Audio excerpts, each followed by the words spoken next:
What's up, guys? Sub-Zero here, back for another VOD review. Today, it's finally happening. Somebody is closing in on Setsuko's just absolute dominance on the server. You can see here, Setsuko 1808 LP and Wasianiverson. He is almost there. 1797 LP needs a top 4 and then a tiny push, and he will be a rank 1 North America after a crazy climb today. I mean, yesterday, crazy climb. He was 1400 LP a day ago, essentially, and now is up to almost 1800 LP. Beautiful climb. And one of the interesting things about this climb, actually, is there's pretty much no like AD flex in here. It's a lot of fast 9, a lot of AP flex here and stuff like that. And so I thought this was a really interesting match history to take a look at. Other thing to say, is it a flex? Is it not a flex? I don't know. I went 6th place overall in the NA sub-regional tournament,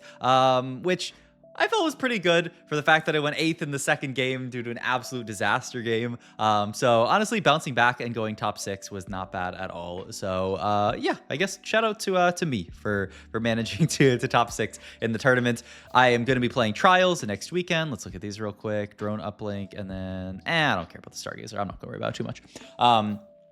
But yeah, I'm going to be playing in the Trials next weekend because there's a chance I can get an auto qual to weekend 2 if I like really grind it out. I'm sitting at like almost 700 LP right now. I actually was 700 LP earlier today and then took some fat 8ths, but that's okay. You know what? You play ladder to learn and to improve, and then you take it into tournament, and then you first time some comp that you've never played before, and it goes okay for the most part. So we start off here.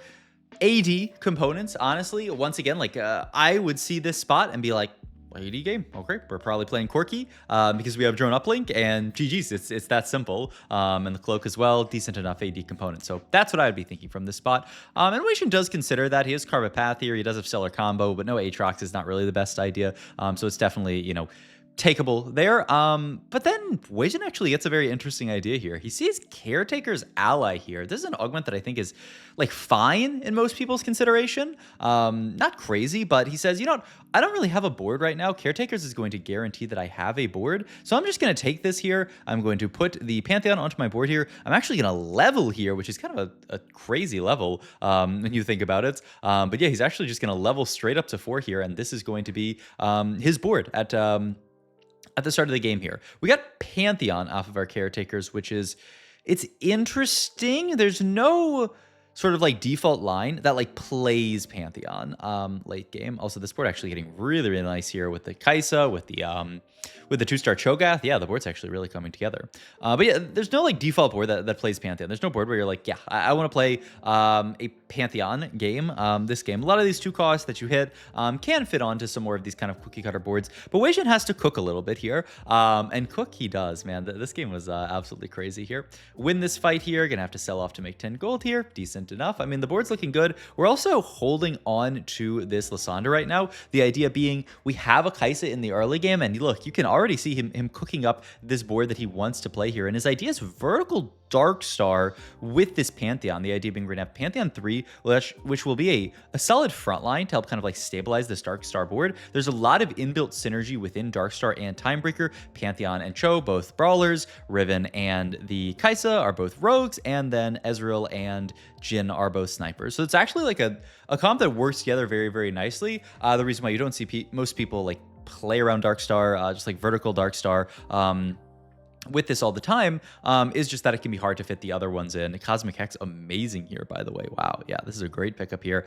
And then we can just take Giant Spell to finish off the Even Shroud. Yeah, I mean, this looks pretty good. But yeah, like normally when you're playing this line, you've played 6 Dark Star. You really barely have enough room to fit other stuff, especially with no spatula. You know, you're not able to fit stuff like you basically have 2 open slots, which can sometimes even just be an Ezreal Riven, 6 Dark Star, have the Jhin in there, have a really good time with it, and then, you know, maybe some kind of +1 unit that often has to be a frontliner. But without being able to hit Pantheon 3, there's no reason normally to play around Pantheon. But Pantheon 3 kind of guaranteed off this Caretakers actually makes a lot of sense. So this is the game plan that we have here. And we're making 20 gold here. We did get our Even Shroud slammed here. The Cosmic Hex really, really nice here. The other nice thing about this is that Lissandra is I always want to call it multicaster, replicator, this set. So really, really nice to get the double cast onto Pantheon. So the units actually fit together really, really nicely here. And the other thing is that this early Pantheon is going to give us tempo here. That is going to allow us to, potentially win streak for a very long time. We've already picked up what is likely to be the 4 streak here. Kai'Sa just an amazing early game unit to play around. So she's a great backline carry, and then we can continue to add units to this board. Has the Ezreal that he's holding on to now. Find Lissandra too. The upgrades are flowing. And yeah, with just this Kai'Sa with IE, we could do very, very well. I think we'll see how this early game goes. You do kind of need a backup plan in this line, because if you do start losing fights and you can't make it to true fast 9, you got to figure out what you're going to do. I would think that Wasian's backup plan would be we're just going to play around the Kai'Sa. Probably not like a Kai'Sa 3, but like a tempo Kai'Sa 2 type stuff, and live with that, which, is good enough. Makes sense in this spot here. Picks up a Warmogs. It's a little awkward just to have so many of your items dedicated to frontline components. So we'll see here, actually. Yeah, he doesn't full slam the Warmogs yet here. We also have a lot of HP already from this this Cosmic Hex, so we don't really need a full Warmogs. So we'll see. I mean, I could see certainly holding on to this stuff. Would love an item augment here, get some items for Pantheon, get maybe some items for Kai'Sa as well. It makes a lot of sense. But yeah, I mean, continuing on our streak here. Next augment here. Certainly not going to restart mission. Band of Thieves is okay, I guess. I don't really like on a roll that much here. Yeah, I guess Band of Thieves can be your default here. And yeah, this is just gonna be what we're gonna pick up here. Good enough item here. Check the items. He's gonna throw it onto the Chosif Gath here just because it's tank items. Might as well go there, and that can stay there for a while. Kind of like it on Lissandra more, but I mean, he's just saying we have enough damage with just Kai'Sa. Kai'Sa's kind of a beast here. Do we really need that much more damage? And I guess the answer is no. All right, rotate into, ooh, this is an interesting board as well. This late game specialist plus slightly magic roll here. We are going to pick up the win here, which is really nice to deny this player from, potentially just running away with the game. And yeah, because that's the person who was in first place, right? Yeah, so we actually prevent their win streak, which is really, really good. And we pick up another Pantheon. Okay, so this is 6 Pantheons on level 6. You get 1 per level. So we just need to find 1 more to have 3-star on 8, or if we do keep our streak and we can just push fast 9, we could just get it on 9. And yeah, he does actually move the TG down now to the Lissandra. So yeah, just optimizing for our best TG here, saying, hey, a TG could potentially swing one of these fights, and I'm on a 6 win streak here. This actually is highly consequential. And we'll see, is this one of those fights? Because it's really, really close. I think we do win this one. Kai'Sa just doing an absolute beast of a job. And yeah, I mean, honestly, Edge of Night back there on the Lissandra, really good call from him. Storm Hex, a really nice pickup as well here. Gonna be looking for, yep, just 80 items, so Deathblade makes sense. Can be a lot of things for Kai'Sa or for Jhin down the line, so this makes a lot of sense. And the Storm Hex, really good for Kai'Sa and really, really good for the Jhin later. It's absolutely insane. For the Jhin, we find an Aesol here, which is interesting. He's not really going to get played kind of on this board forever.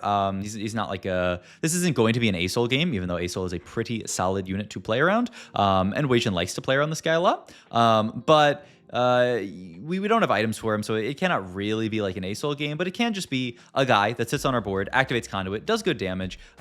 We fight a Master Yi here who has 3 items, 3-item Master Yi on stage 3, one of my most hated boards to fight, but we actually beat it. My god, the power of the Storm Hex, plus just the items onto the Kai'Sa, plus 4 Dark Star. This is the biggest strength of Dark Star, is just this 4 Dark Star stabilization. The 45 AD and AP onto all of your Dark Star units is just, I mean, it's an insane mid-game trade. Onto this Lissandra, onto this Kai'Sa. These guys are just so strong with that extra combat power. And so we're hoping that we can actually finish off the streak here. We are fighting a pretty big bonk Nasus. We can at least see him here. We don't have heal cut here, which is the scary thing, but we might be able to just focus him down here. It's going to be kind of close. Nasus is bonking. I think Kai'Sa might have it, though. It's a lot of DPS. See, ooh, it's really close, but yeah, we do actually win it here. Maintain our streak here, which is absolutely huge for our ability to honestly just go fast 9 in this spot.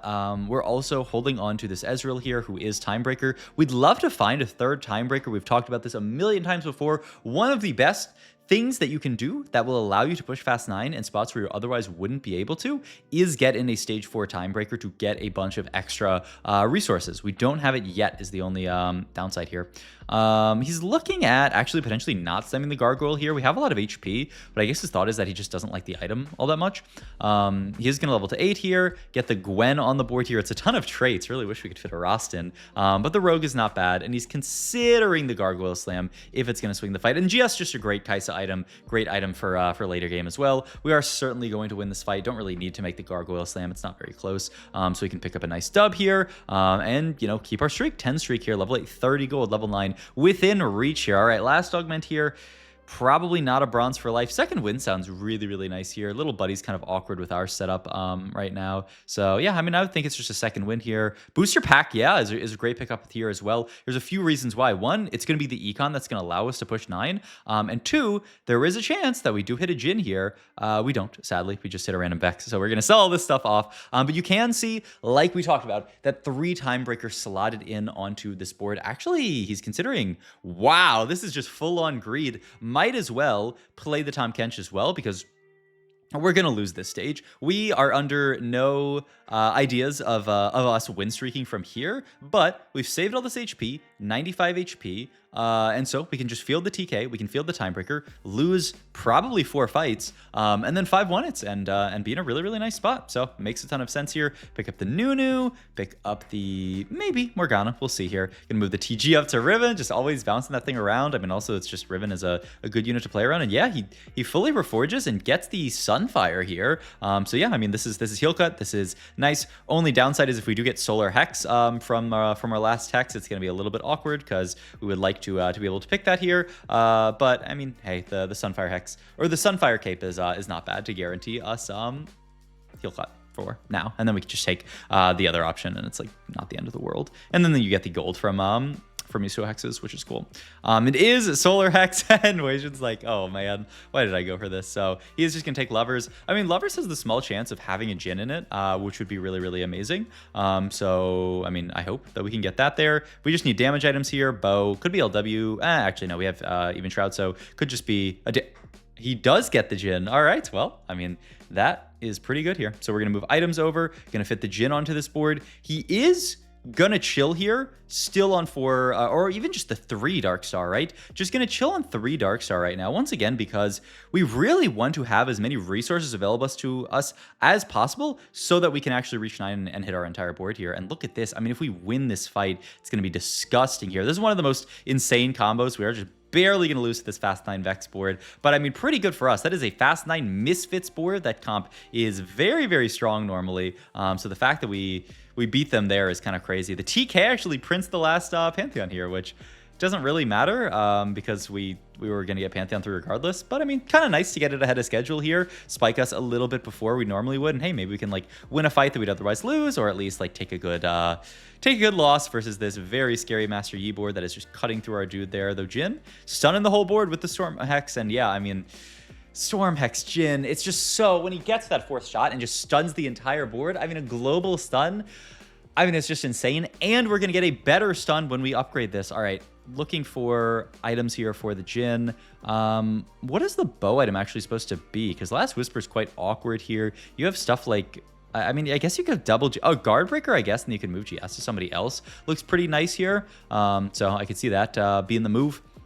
I'm going to get 6 Dark Star in here, gonna make the Strikers and the GS here, like we talked about, and he's gonna roll it down here to try to find our board here. But yeah, like you guys can see here, it's a very atypical Fast 9 board that was enabled via this Pantheon, but it is just a Jhin board that, once again, you don't see people that often playing around like a 6 Dark Star Fast 9 setup. Usually you're seeing people play Dark Star from Spats or from, you know, playing around this Kaisa unit, but it makes sense, right? Dark Star functions very nicely as a Fast 9 board. It has a very, very strong mid game with a 4 Dark Star, and then you fall off a cliff until you find that Jhin, and once you find the Jhin, I'm not in frame here, but you go and the board just gets so much stronger here. As you can see now, Jhin 2, 3 items, has the 6 Dark Star, has the Storm Hex. This guy's going to be a monster, and the Pantheon is great. I mean, oftentimes you'll see in the slot where people play Where the Pantheon is right now, you'll see people play stuff like Tahm Kench, just as a good brawler to play around. But Pantheon, I mean, he's perfect. He's Replicator, he's Timebreaker, and he's Brawler on this board. It's everything that you could ever want here. And so yeah, Wasian in an amazing spot here, picks up another dub. And I mean, yeah, I mean, top 4 is easy at this point. Look at this HP lead, by the way, from how much damage he did to the lobby. 60 HP for Wasian, 26 HP for second place here. I mean, it's just unreasonable, isn't it? Like it's actually crazy here, but all good. We will sit on this board here, continue to, I mean, honestly, just farm people, have the GS onto the Karma here. Really, I mean, just need some more backline items at this point. I almost wouldn't mind getting some better frontline items for this Pantheon, but I don't think we're going to be able to. And honestly, the kind of like artificial frontline that the Dark Stars provide is kind of nice.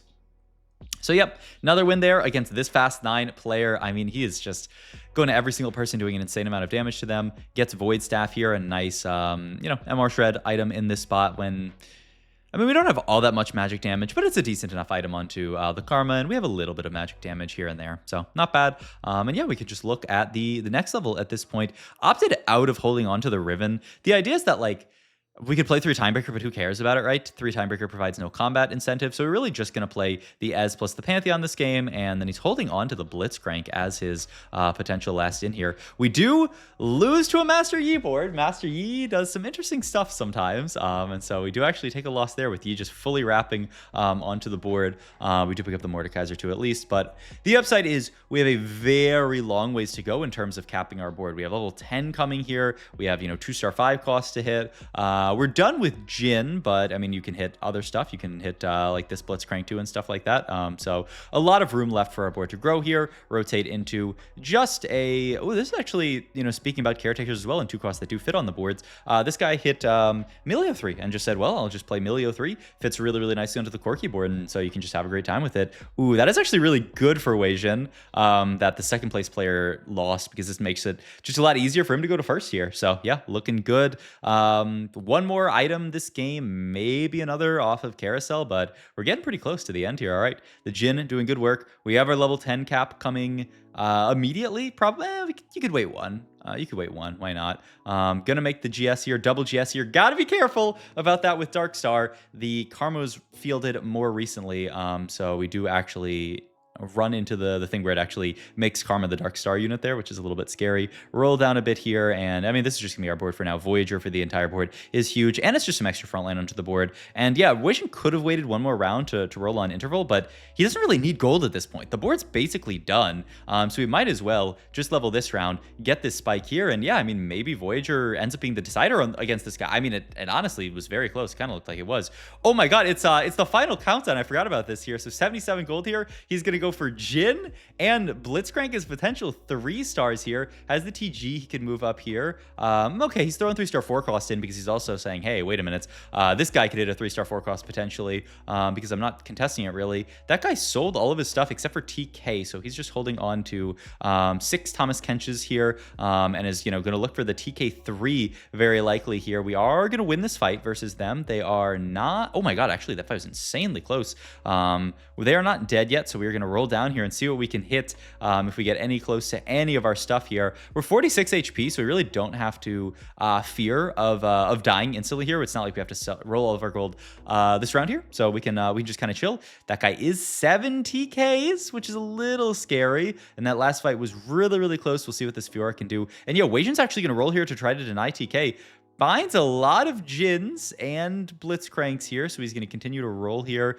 Is going to kind of give up on the Blitzcrank here, but he does have 6 Jhins. We lose this fight, drop to 30 HP. Okay, we take item Anvil here. Just give us some more time to roll here. We are going to start selling everything else. Just put the 4 cost back in the pool. We do find another Jhin here. So now we are very close, and we're denying the Tahm Kench, which is huge for us. Still, though, we have to hit something because we lost last fight, right? Like, we're actually on kind of a poor trajectory here. This is a very capped level 10 board out of this guy here who has the Master Yi, the Fiora, all this kind of stuff going on here. So we'll see what Jhin can do, but it's actually a pretty poor matchup, right? Because it's very hard for the Jhin to focus down the Master Yi here with the Edge of Night here. So we got one more round. We are 1 off Jhin, and Wasian is going to sell the entire board here to roll for Jhin 3, rolling it down as quickly as possible to try to hit it, and boom, there it is. Jhin 3. Let's bring it down to 1x speed here for this this Jhin 3. At the end here, he's throwing some items down, but you can just see the Jhin 3. Oh, this guy's so cool, man. Just all the arms, just delete the entire board. I mean, it's actually so sick. It's just such a cool game from Wasianiverson. This very interesting, like, fast 9 idea, using the Pantheon, playing 6 Dark Star, and then capping it out with the Jhin 3. I mean, just such a cool game, and showing why this guy is so high ranked on the ladder. I mean, just a beautiful game. So, hope you guys enjoyed this video. As always, if you did, please like, comment, and subscribe. If you want to learn how to make final lobby of sub-regionals, you know, maybe you played in this sub-regional and you didn't do as well as you'd liked, or you'd like to play in tournaments in the future, check out my Metafy down below for coaching. As always, we have our weekly coaching sessions, the Tactician University, and one-on-one coaching, all that kind of stuff. So go check that out if you are interested. And check out my Twitch as well, where you can see me play in tournaments as well. All right. See you guys later. Thanks for watching as always. Bye-bye.